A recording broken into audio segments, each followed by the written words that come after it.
What's the bank account situation looking like after this recent slide that you've been on in gambling, man? What's going on? Poor. I just don't actually. I'm just good. I don't pay them, so I'm just looking to just avoid the bookie for the rest of my life. I'm good to go. You're gonna end up on a hit list. You couldn't even do Black Friday shopping, probably. What happened? Nobody can hurt me. All right, well, you're drinking a Red's Apple Ale, which is a little bit fruity for this kind of podcast, but let's get loaded because this is the Loaded Box Podcast. Where we never finish first because we finished last. Thank you once again for tuning in to the Loaded Box Podcast. You're listening to our second preview podcast of the week for NFL Week 13. Earlier, we did a fantasy football preview with some daily fantasy talk, some listener start-sit questions. Make sure you go back and check that one out. This podcast is going to be about the actual games. We're picking straight-up winners against the spread winners.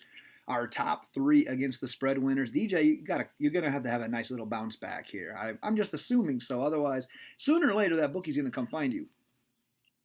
Last night I hit the club, but tonight I bounced back. I like it.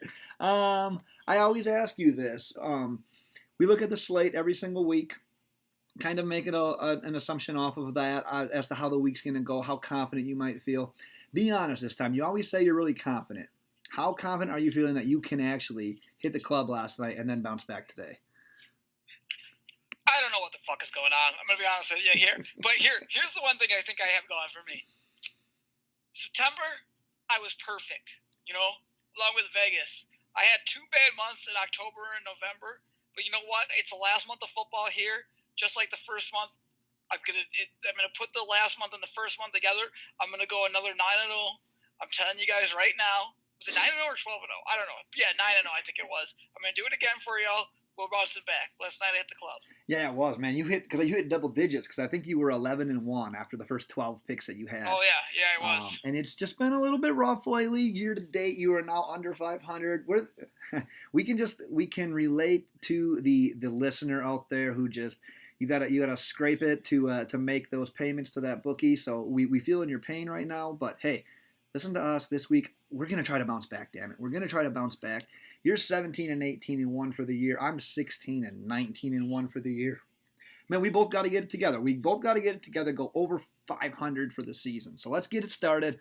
Week 13. Let's talk about the Thursday night game first and foremost. We've got the Saints and the Cowboys. All right. In this game, we are playing in Dallas here. 52.5 is the over-under. The Saints are favored by 7.5 here.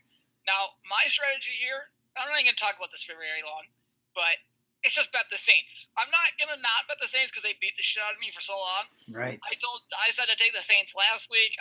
That's the only game I would have gotten right last week. Really, I felt like I've been maybe the worst bad beat person of all time this last weekend. I'm not kidding. 70% of my games I lost.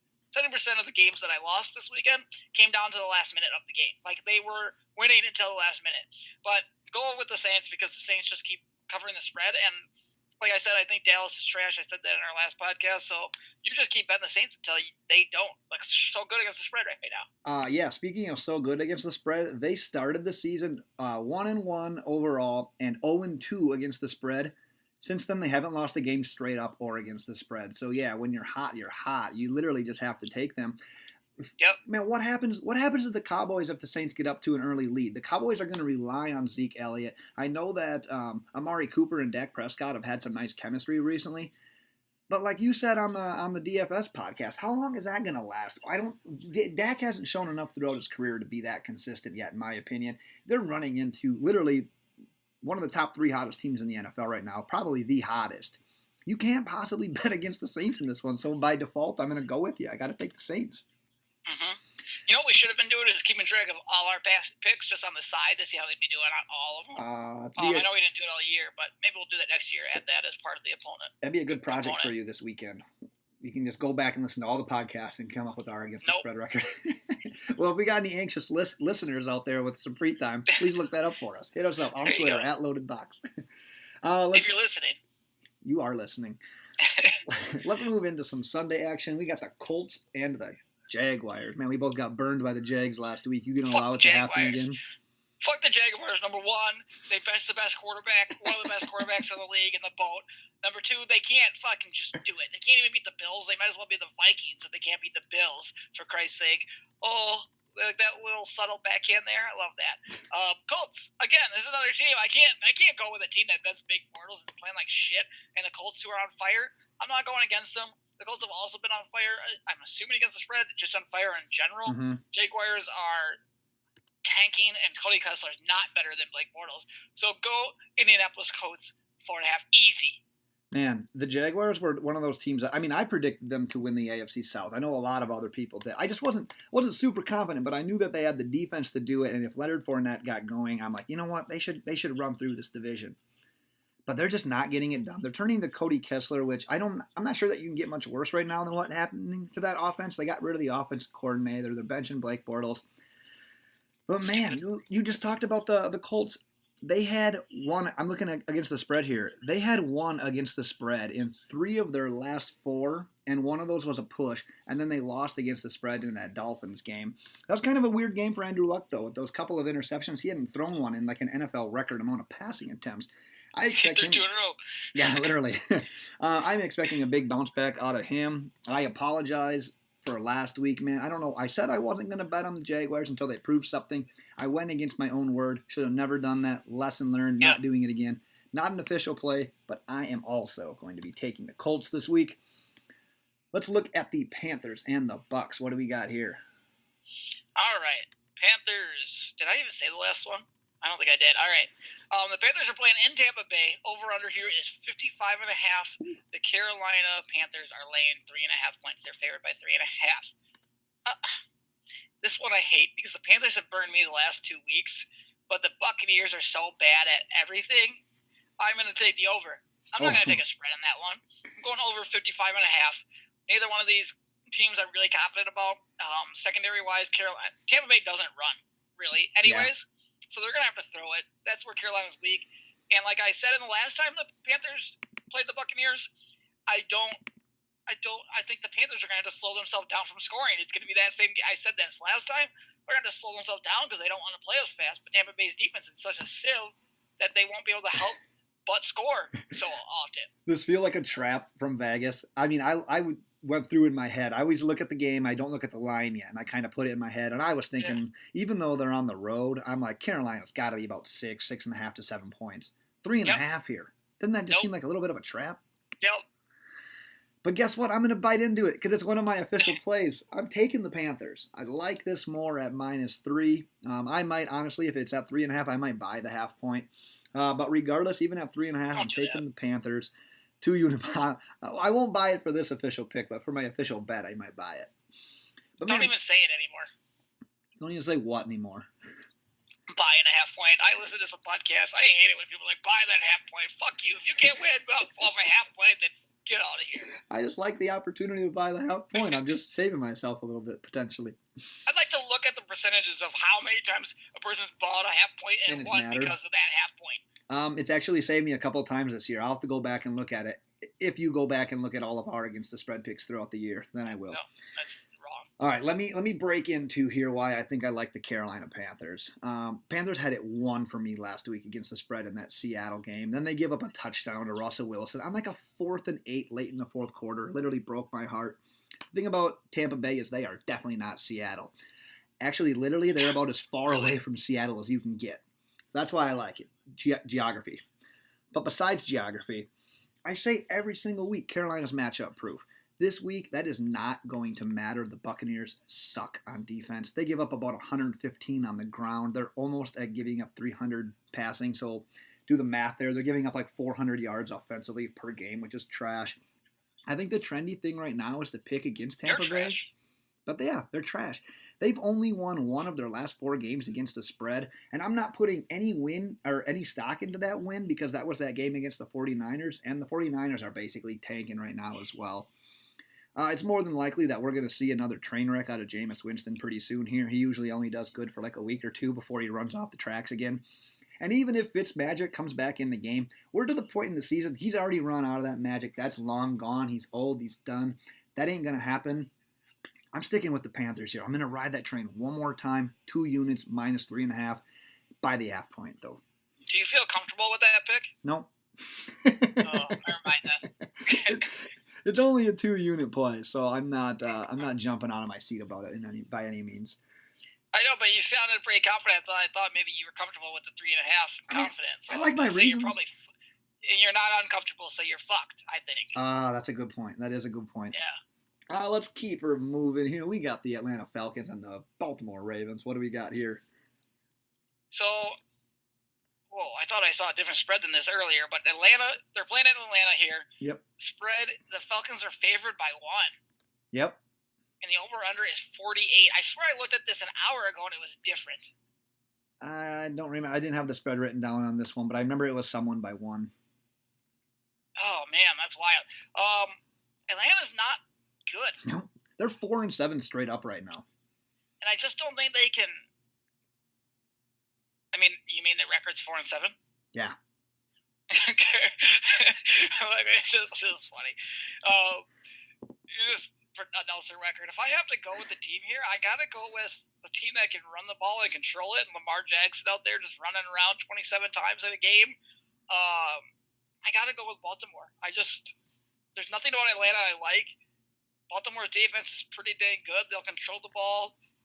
I mean, I think they still suck personally. Yeah. But I think they're definitely better than the Falcons. They have a good defense. They can control that ball. I don't know how they're favored by 1 here, honestly. So, it's another trap. In my opinion, it's because of that home thing. Vegas giving the home team 3 points. So they're basically thinking they're pretty equal, which I somewhat agree with. But man, do you think that's a myth? I think in close games it's not. I feel like in those, like, let's say that the Cardinals are playing at the Rams. Are you really going to inflate that spread by another 3 points? I don't think that's necessary. No. I don't think you need to do that.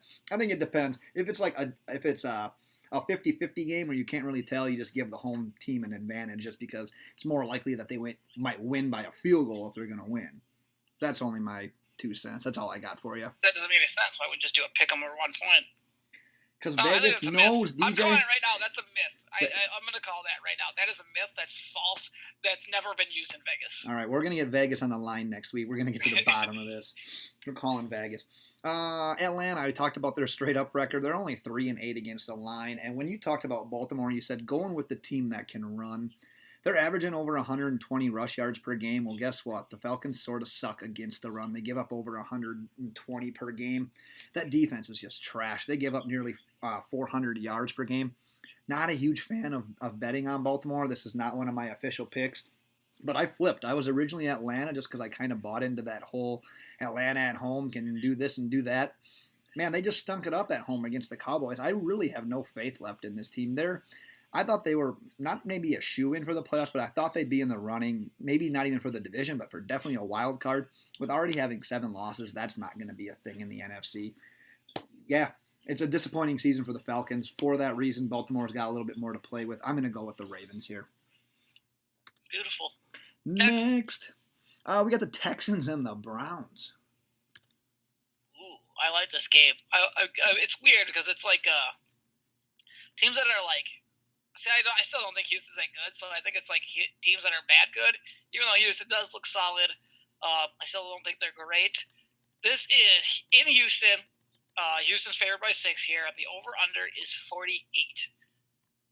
The Browns have been massively better since they got rid of Hugh Jackson. Yeah. Just garbage. Just garbage standing on the sideline with his best friend Marvin Lewis. What a joke that is. My favorite part of the weekend was Demarius Randall picking the ball off and then tossing it to Hugh Jackson. And Hugh Jackson almost acting like it was a compliment, like tapping on the head, like he wasn't getting insulted right in his face. And then Baker Mayfield basically telling him to suck his dick on the sideline as well. It was just great. It was just a bunch of great stuff. They should have. That's exactly how it was.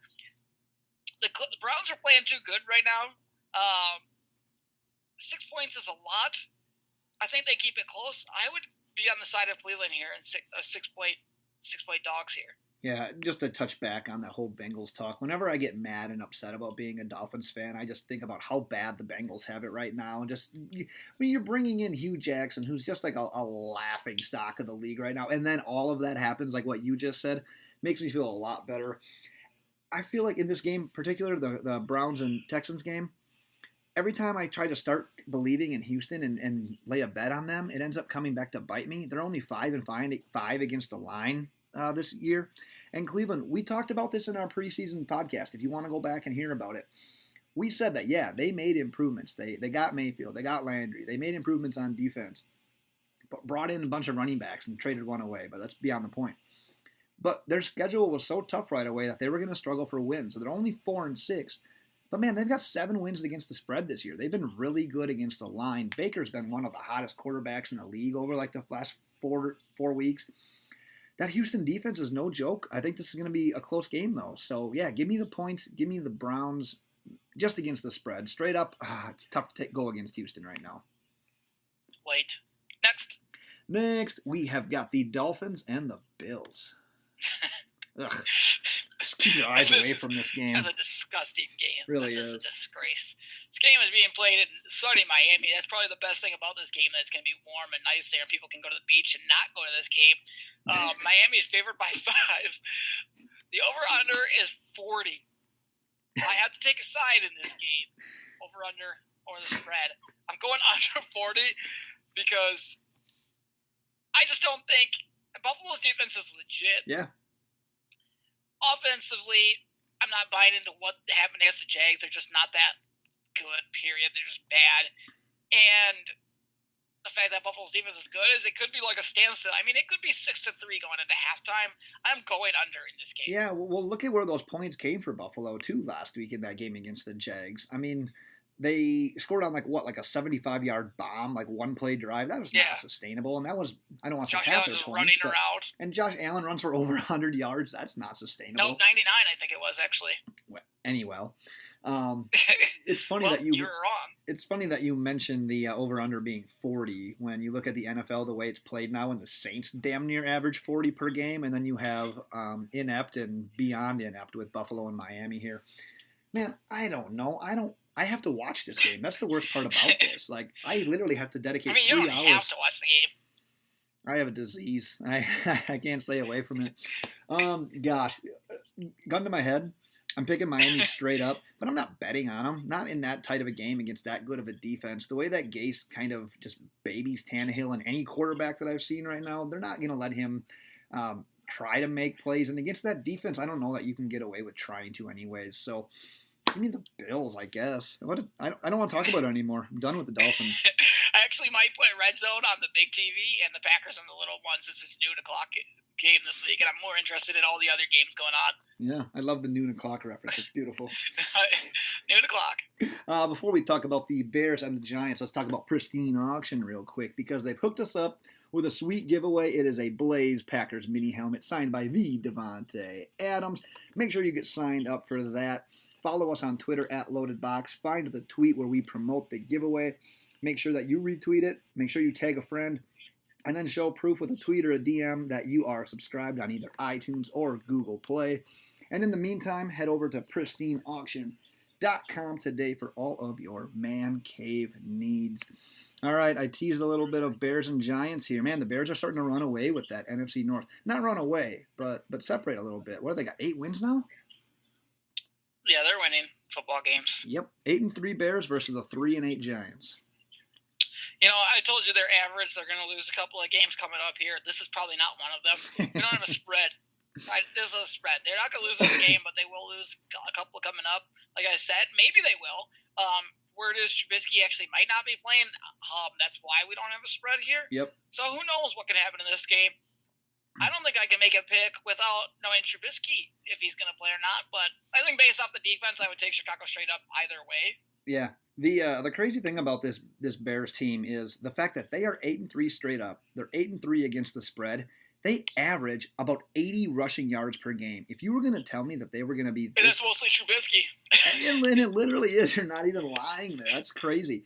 Well, man, if you were going to tell me that the Bears would be this good, like we all thought they would improve some, especially with the weapons that they brought in, but I just thought it would be like a gradual incline for Trubisky, and I thought that Howard and Cohen would just get it done on the ground, and they would average like 120, 130 on the ground. They're only averaging 80 on the ground right now, but they're giving up less than 20 points per game. And this Giants offense, yeah, they've got the playmakers, but they just don't have the offensive line to protect Eli Manning. And what the hell are they going to do against Khalil Mack?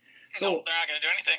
nope. And so, in my opinion, yeah, maybe Trubisky doesn't play. I mean, it seemed like he was pretty close last week, but regardless, I'm not sure that the quarterback's going to make too big of a play on this line here. So, whatever it ends up being, we don't have the line yet. I'm going to take the Bears straight up, and I'm probably going to lean on them against the spread, despite not What do you knowing do the when line. there's a drive-by? What do you do when there's a drive-by shooting? Like duck and run, pretty much, right? That's what the Giants' offensive line is going to do. Just cut blocks the whole time. Like, no! Just duck and run.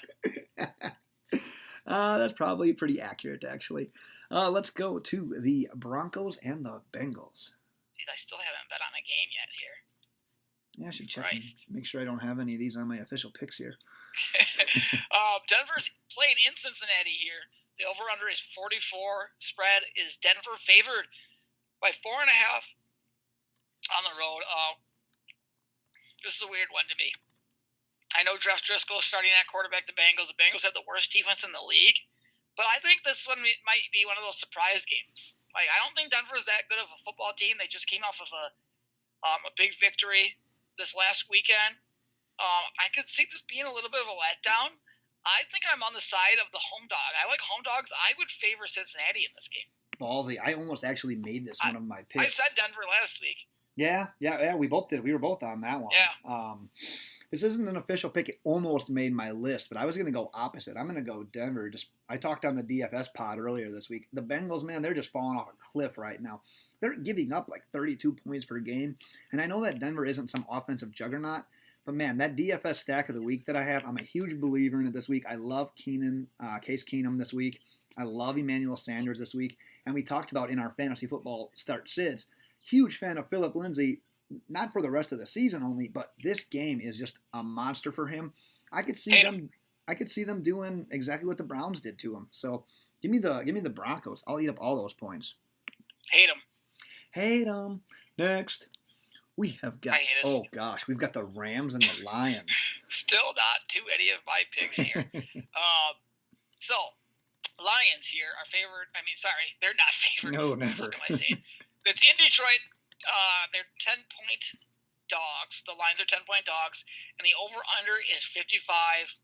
It's another one of those games. The spread's so big, but the Rams are just so much better than the Lions that if I have to bet every one of these games, and this is obviously one of these, this is our rule here, I'm going to swallow those points, just like Mia Khalifa swallows. So let's go with the Rams and the -10. Big time points in my throat. Thought that right away, too. I mean, look at the Lions right now. I was kind of jacked. I looked at one of my fantasy lineups, and I have Matt Stafford in a game. And they have no wide receivers anymore. That's the thing. I was like, oh, this is a juicy matchup. Looking right now, the Lions give up over 250 passing yards per game. And then I'm like, shit, he's got Kenny Golladay and a tight end that only catches touchdowns against the Dolphins. He doesn't have anyone. Maybe not Kerryon Johnson. Maybe not Kerryon Johnson. Like, I don't know. That team is just a train wreck right now. Yeah. So I thought about taking the points. You look at the Rams, though. They're only 4-5-2 against the line this year. So they're 10-1 straight up, but they're really not doing all that well against the spread. In this one, I'm just hoping maybe the Lions get some garbage touchdowns at the end. I would actually go over in this one. Do you think that LeGarrette Blount is the worst player the Patriots have ever made look good? I don't want to say that because, man, whatever team LeGarrette Blount goes to, they go to the Super Bowl. But he just sucks. Until this year. He's going to have a nice career when it's all said and done. I know he scored a couple of touchdowns on Thanksgiving or something like that, but like watching him try to run is, like when it's just between the 20s, he just doesn't go anywhere. I like it. He's so bad. He's got to be the best, like third and one running back. He gets a roster spot just because of what he can do on short distance. He's not even that great third and one because he gets moving so slow that he doesn't have any momentum. I think that's a myth as well in the NFL. Like you get this power running back. No. You want the shifter running backs on the short downs because they have a little bit of power, but they have the ability to find the hole. And that angers me. It's like, oh, I want a big back. No, you don't. They're not even moving by the time they get to the line. I love that you basically turned this episode into the NFL version of Mythbusters. Well, it's ridiculous because Jamal Williams, were using him. The Packers were using him. They stopped doing that, fortunately. He just wasn't moving fast enough, and it's like. You see a lot more teams on 3rd and 4th and 1 now, either going with like that play action where you dump it off into the flat, or you fake up the middle and you flick it outside. Toss it out, yeah. It really is changing. The power back is sort of, I don't want to say. And the power back's not even a power back. I think that's another myth. They're not even as good as picking up 1 yard than any other. I'd take Aaron Jones over LeGarrette Blount any day. I'd take fucking Duke Johnson over Garrett Blunt on the 1 yard line. Now we need to call Sports Science and see if we can get them I mean, on Tom the line Brady's for the next best week. 4th and 1 back, and True. Cam Newton True. are probably the 2 best 4th and 1 backs in the entire NFL history. I don't even know if I can argue that. Sports Science, we're getting them on the line next podcast. Them in Vegas. We got a lot of phone calls to make this week. All right, where did we leave off? That was the Rams and Lions. Let's talk a little Green Bay Packers and the Arizona Cardinals. The Packers are favored by 14 in this game in Green Bay. How funny is that? I mean, they've been struggle busting this year, and they're favored by 2 touchdowns. That shows a lot about the Cardinals. Yeah, and Aaron Rodgers angry. And the over-under is 44.5. Finally, we get to one of my cards. I'm doing it. I don't care. I just don't care anymore. I'm actually quit betting. I'm going to give you picks, but I'm just taking a break because I've just lost too much money and I got to give myself some time to play the bet. Way to sell your picks. Yeah. I got to sell some. I got a PS3 that's broken and shit like that I got to sell. So if anybody's interested in anything in my house, I've got, look, I could probably just show you guys around here. I got that Nebraska. Anyways, look, obviously I'm taking the Packers minus 14. And I don't think the Packers are going to make the playoffs. I don't. I did last week. I thought they're going to beat the Vikings, go on a run, do Aaron Rodgers things, and I thought they were going to make the playoffs. Now I'm just like, you would need a miracle at this point. Yep. But I also don't think they're as bad as they look. I think it comes down to coaching. They've had multiple opportunities to win games this year where they literally beat themselves, especially early in the year in games that they should have won. But you best damn believe they are better than the fucking Arizona Cardinals, all right? They beat the Miami Dolphins. They suck. Arizona Cardinals are worse. Aaron Rodgers hasn't had that, and I mentioned this already, he hasn't had that 5-touchdown game yet. And this is where you see that. I imagine he's hearing the criticism, which is all a joke, and he's pissed. He's got Jordan Rodgers chirping him from the fucking Twitter land. Jordan Rodgers wouldn't fucking exist if Aaron Rodgers wasn't his brother. I thought the same thing. He would have been on The Bachelor. He would have been on the SEC Network. Yep. If Aaron Rodgers wasn't his brother. That's Correct. the only reason. I agree. Because guess what? You know how all these ESPN and all these NFL people are watching The Bachelor nowadays? That started the year Jordan Rodgers was on there because of Aaron Rodgers. Like, that really blew it up. You're welcome, Bachelor, Jordan Rodgers, for making you popular. Even though it's not me doing it, I'm saying you're welcome for Aaron. And it pissed Aaron Rodgers, who's the best QB to ever play the game of football. It's a scary Aaron Rodgers, and especially when you're the Arizona Cardinals.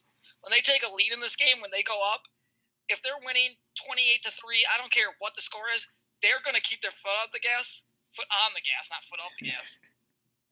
Because they need to, they just need to. They don't have a choice. Just keep putting the pedal to the metal. 2 units, go back, go. Okay, so it's not an official pick for me, and I was actually struggling this one. Obviously, like the Packers, straight up. I was trying to find a betting trend somewhere, and literally with these two teams, you can't do it. I hate this game. Good. This is what I found, though, just off of doing a little bit of research right now. You talked a lot about Aaron Rodgers there. One name you didn't mention, who I think you, obviously I know you like him, but one that needs to be brought up here is Aaron Jones. Don't care. Looking at that Cardinals run defense this year, they've given up under 100 rushing yards one time this year. And believe it or not, that was to the Rams. Other than that, they've had games. Last week they gave up 178. The week before that, 152. A couple weeks before that, 195, 147, 171. Like, they are giving it up on the ground. The Packers, well, how I envision this game going is a lot of early handoffs to Aaron Jones. They're going to get that established. And that play action that would thrive with the Packers if they can get the run game going, that's going to click. Give me the Packers swallowing all those points, but man, I'm definitely not making an official pick. It's official. Next. Like a referee with a whistle. Nice. Let's talk about the Chiefs and the Raiders then. Oh, well, let's get to another official pick of mine. They were coming eventually, right? Yep. Kansas City's playing in Oakland this game. It's another big spread. The over-under here is 56. We talked about this in the DFS, and I'm kind of going to build off of what we were saying before. And the spread is 15 points. The Chiefs are favored by 15, obviously. Yeah. Go ahead. I talked for like an hour before. Okay, so this is not an official pick for me, but nothing in my entire brain would ever let me bet on the Raiders here. So I'm sort of in that, purgatory between picking between the Chiefs and the over. What did you say the over-under was on this one? 56. Gosh damn it, that's a lot.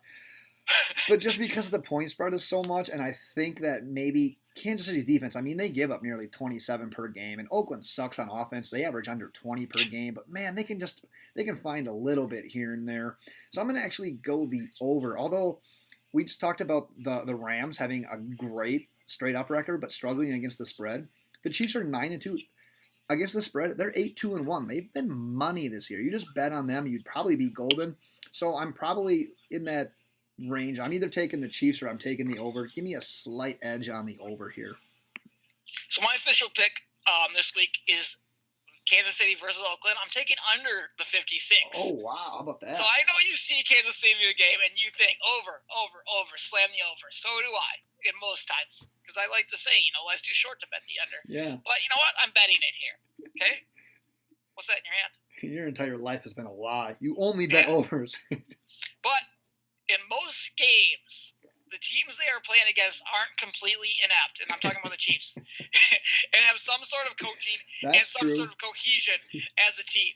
In order for this game to go over, I think Kansas City has to score at least 45 points. At the minimum, 45 points of their own. And I don't even know if that'll be enough. This score could end up being around, like I said, a blowout here, 37-10, as the Raiders get their doors blown off. I'm going to under 2 points. I just think that they just won't score enough points, the Raiders. Yeah, that's the one thing, man. When you they look have no wide receivers. They only have Doug Martin, and I mean fucking Doug Martin. And I mean, they don't us old. care. Yeah, that's just the one thing. I've used that theory before. Like, man, both teams need to score when over-unders are this high. But when you look at the Chiefs, I don't know that they need to. Like you said, yeah, they probably have to score in the 40s in order for this one to have a chance. But they can do it. If there's a team that's going to do it, it's them and the Saints and the Rams. So yeah. The Saints did it to me. They scored like 40 points, and they put the other team to 10, and it went under, and I was pissed. You live and you lose. Yeah. All right, so we talk about the Chiefs, who have this amazing offense, and now we're going to talk about the Titans and the Jets. That's a hangover game right there. What do you got? All right, so New York is playing in Tennessee, who looked like just trash last night. Monday night. Yeah. Tennessee is favored by 7.5. Jets playing with Josh McCown. The over/under is 40 points. Is it really 7.5? Yeah, Tennessee is favored by 7.5, bro. It says it right here on my goddamn. It was 10. I had it at 9. This was one of my picks. It opened at 10, and now it's 7.5. Tennessee's favored by. Ugh. It probably opened before fucking the game last night, and then they saw it, and we should probably drop this a few points. Shoot. Oh God! If I had to take the under. Is death not an option? Death is always an option. If I had to take a pick in this game, I think the Jets suck bad enough. I think both of them suck bad enough that it's just going to be weirdly, it's just going to be close because it's going to be such a low-scoring game. So I would have to go with the Jets as 7.5-point dogs. I think they can keep it within a touchdown. Yeah, I mean, as I just said here, you kind of blindsided me a little bit. I did these earlier, and I had the line at 9. I had the Jets at 9, and I just confirmed it. It is 7.5. But since we're here, this is one of my official picks. I'm going to stick with it. I'm sticking with it. Man, the Jets have scoring problems. You should buy the 2.5 points. I should buy 1.5 points. I'm going to buy all 3. I'm going to make it 10.5. There you go. But yeah, I just talked about the Jets have scoring problems. Man, Tennessee's got issues of their own. I don't really know that they can beat too many teams by double digits. The Jets in their last 4 games have averaged under 10 points per game. Like if you're sad on Sundays, it's because you're watching the Jets. All 4 of those games have been losses, both straight up and against the spread. But Tennessee, I mean, last 2 games, they haven't won either straight up or against the spread either, and they're only averaging 13 per during that stretch as well. So Tennessee, I looked a little bit at some of their numbers. They have been playing games with gamblers' heads all season. They've been going on these runs of losing games in a row and winning games in a row. I didn't want to go through all the entire thing. Check them out, what they are straight up and against the spread. It's just a bunch of runs. So I don't really trust a team that's that inconsistent trying to win a game by double digits or in this instance by more than a touchdown. Got a fun fact for you here. The Tennessee Titans have only been favored one other time this season, and they lost that game to Buffalo. So even if it's at 7.5, give me the Jets for 2 units. Remember they beat the Patriots? That's what I'm saying, man. They are an inconsistent team. I don't get it. Yeah. Yeah, so that's a 2-unit play for me. We'll move on to, I love this game. Patriots and Vikings. Excited to hear what you got to say. So this game's in New England. Spread is 5. This is not official pick. So New England is favored by 5 at home. The over-under is 48.5. This is an interesting game here because I actually think these are two teams that are both woefully overhyped. Woefully overhyped. Whoa. I just think they are. I don't think the Patriots are that good. I don't think Tom Brady's as good as what he has been, but he just gets covered up by Belichick. I wish Aaron Rodgers could have Belichick as his coach. He'd put up 94 touchdowns every year and win 10 Super Bowls. And the Vikings, they just, they beat the Packers, who clearly are just in shambles right now, but are letting teams hang around, lose to teams like the Buffalo Bills. So by proxy, really, the Packers are still better than the Vikings because they didn't lose to the Bills.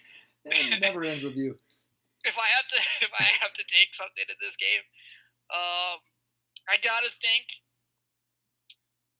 Fuck. What was the score of the Patriots game last week? I'm trying to consider scores of last week. I read a stat. The reason I bet on the Dolphins because I read a stat this last week that teams that win by 21 or more the previous week lose like 70-something% of the time or something like that. It was a high percent of the time, maybe 50-something%. It was a high percent of the time. I'm upset higher that than 50%. I'm upset that I can't fact check this one. But it's funny that 50, that's a fact. It's funny that you say that though. I guess it's a little bit different here, but last week the Patriots won 27-13 over the Jets. Okay. So that's not the case. But the reason I bet on the Dolphins, that's just a good stat for you guys, but the reason I bet on the Dolphins is because the Colts won by like 20-something, over 21, the week beforehand, and that actually panned out.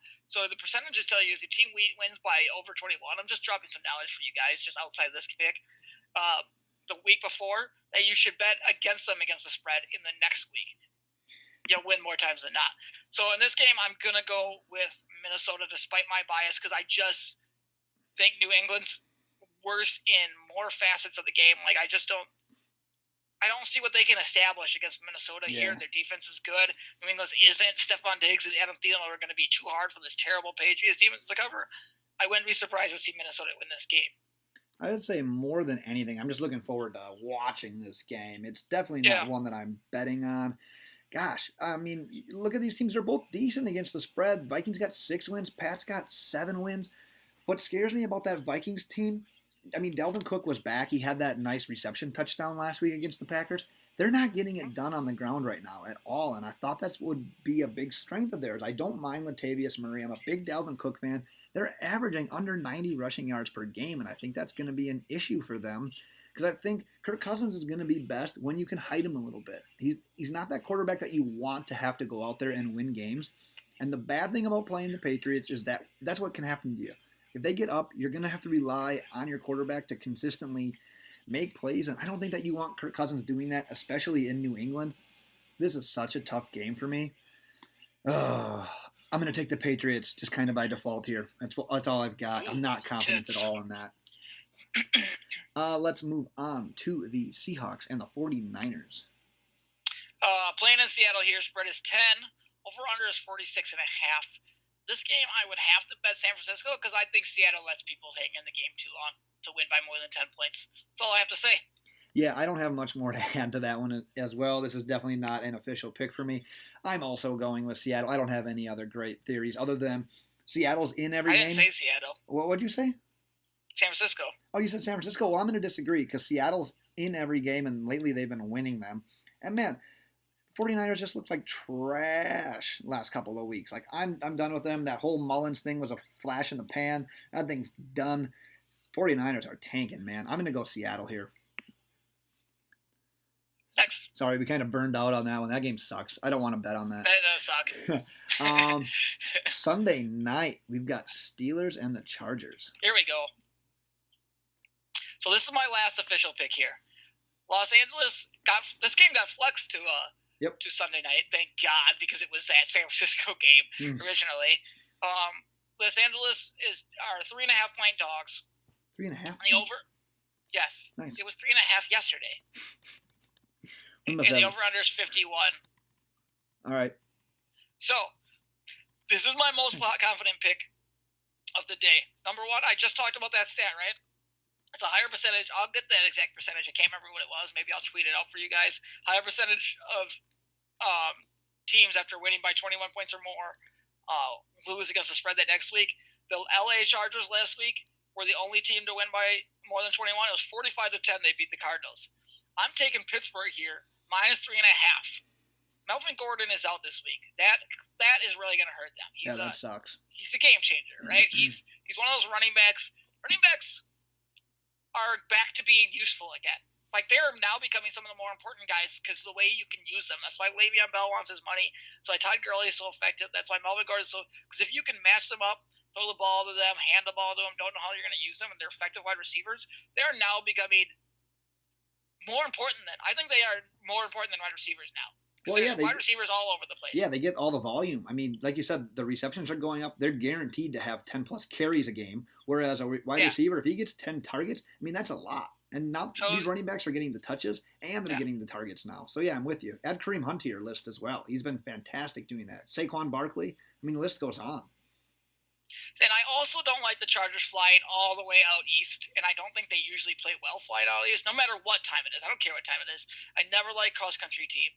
This is actually my most confident pick. I'm going 4 units on Pittsburgh for that awesome stat that I gave you guys that I just kind of pulled out of my ass. No, I saw it. It's a real stat. I'll give the actual number when I find that. I actually found it on... Just say it with confidence. People will believe you. I saw it on, it was actually an app that I downloaded, Action Sports app. Maybe we can get them to be our sponsor. Nice. Actually, this is my my third and final actual play for our record as well.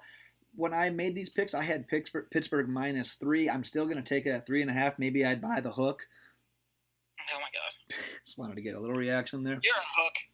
Dude, I like the Chargers this year. I know you do too. Didn't we both have them in the Super Bowl in our season preview pod? Yeah, I think I had Saints versus Chargers. Yeah, and I had Vikings Chargers. So yeah, I definitely did. We're both Chargers fans, but I'm also gonna go with Pittsburgh here in this one. It's kind of interesting to look and see who the Chargers have beat compared to who they've lost to. Their losses have come against the good teams. They lost to the Chiefs, they lost to the Rams, and they lost to the Broncos, who are they're okay. But the other two are top tier in the NFL. Look at who their wins have come against, though. The Bills, the 49ers, the Raiders twice, the Browns, who are starting to heat up a little bit, Tennessee, who's up and down, Seattle, who's pretty decent, and Arizona, who's one of the worst in the league. So you got a fairly weak outside of those couple of teams. And, yeah, Pittsburgh did lose last week. They had a rough go at it. Ben made some on-the-road Ben type of plays. But before that, they had won 6 straight. During that stretch, they were 5-0-1 against the spread. Both these offenses are getting it done. They're both putting up over 400 yards per game. Like you, I was glad it was flexed to Sunday Night Football. It's going to be a great game to watch. Should be a good game.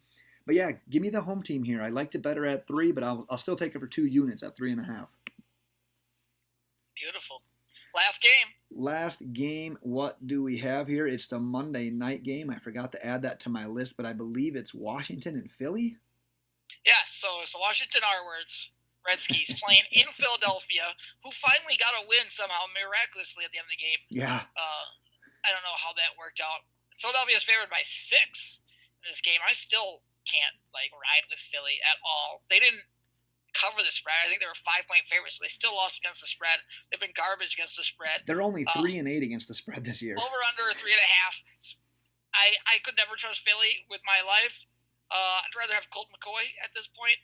And I was one of the biggest Carson Wentz fans coming into the season. You were. I'm going Washington +6. There's no way that Philadelphia beats them by. They're just not. They're just struggling too much in general. I'd like to be on the opposite side here, so we're not agreeing quite as much, and so we can have a little back and forth and talk about it. But I'm with you, man. The Eagles were awesome offensively, especially before Wentz got hurt last year, and then Nick Foles brought it over, and you're like, all right, this Doug Peterson system, it's the real deal. I mean, they can get it going, but they're averaging less than 21 points per game this year. And their defense isn't near as dominant as it was last year. And you look at the Redskins, they average 20 on offense, they give up 20 on defense. So their defense is definitely their strength. And with the Eagles struggling on offense the way they have, Yeah, I'll probably swallow the points here. Redskins have been good against the line. They're 7-4 against the spread. I don't know how I feel about Colt McCoy. He kind of coughed it up there a little bit, it seemed like, at the end of that Cowboys game. So I'm not huge on it. It's definitely not an official play. But, man, if I got to make a play here, I'm probably going to take the points. I'm going to go with the Redskins. Yeah, fuck the Eagles. I think that's all we have That's it. for all of the games. Do you have an overrated or an underrated for the week? I have one overrated. I'm going to get some ice cream as soon as we're done here, so that's all I'm thinking about. Okay, so here I've got an overrated for the week, and it is decorating around the holidays. Oh, Christ. I hate you sometimes. Why? Because you like to go against the things that everybody does and say that's overrated. It is that's what makes things overrated. Showering. No, showering is underrated. Thing you say. That's underrated for the week. I shower before I go to the gym. That's how underrated showering is. But overrated for the week, decorating around the holidays. Do you realize that when you do all this decorating, after Christmas is over, you have to do all this stuff to put it back? I was at my mother-in-law's over the Thanksgiving holiday and everything. They put up 3 Christmas trees, one for every level of the house. Do you know how much? I love that. You know, you would, but that's what makes things overrated, is when everyone likes it and you don't like it, it's overrated.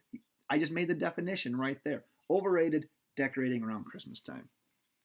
I think it's, for you though, it's just like, I'm going to find something that I don't care about, and then I'm just going to say that I don't like it because I think it's overrated, even if I don't have an opinion on it. I like Jesus. I like Christmas. Hey, fun fact. I take a shower in the morning and then take a poop afterwards. you know why, though? Because, like, I try to poop it before the shower, but it's like, it doesn't come out, but when I shower, it, like, loosens my muscles, it helps me relax, and then I can drop a big dump after my shower. I just use wet wipes. Would you poop in the shower? No, that's disgusting. Do you pee in the shower? Oh, yeah. Yeah. Big time. I don't know. I wonder. We should ask a girl sometime if they do. I know a lot of guys. They do. My wife does. And my son peed on my leg one day when we were taking a shower together. Well, so that wasn't interesting. That happens. Yeah, I pee in the. I gotta pee in the shower. That's the thing to do. Well, Or the water just makes you go. You say you don't pee in the shower, you lie. Yeah, I agree. Or you don't pee. Hit us up on Twitter. Let us know if that's a thing for you or not. We're found at Loaded Box. Check out our website. It's www.loadedboxpodcast.com. If you haven't already, check out our podcast from earlier this week. We talk fantasy football, start sits, and some DFS, stacks, bargains, and general advice. Check us out on iTunes, Google Play, whatever kind of device you have. We are likely on. DJ, send us away. Have a night.